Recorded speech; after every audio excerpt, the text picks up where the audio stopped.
Nasa 49 na katao ang nasawi sa malaking sunog sa isang gusali sa Kuwait kagabi. Sa ulat, napag-alamang nakatira sa nasabing gusali ang mga dayuhang manggagawa.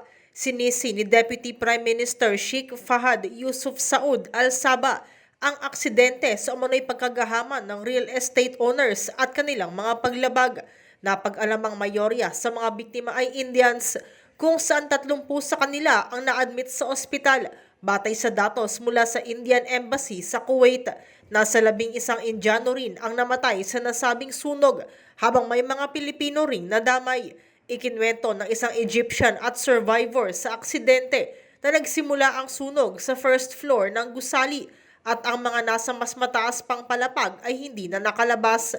Agad namang ipinag-utos ni Emir Sheikh Meshal Al-Ahmad Al-Sabah ang investigasyon sa dahilan ng sunog at pananagutin ang mga responsable rito. Para sa MBC TV Network News, ito si Nicole Lopez. Sama-sama tayo, Pilipino.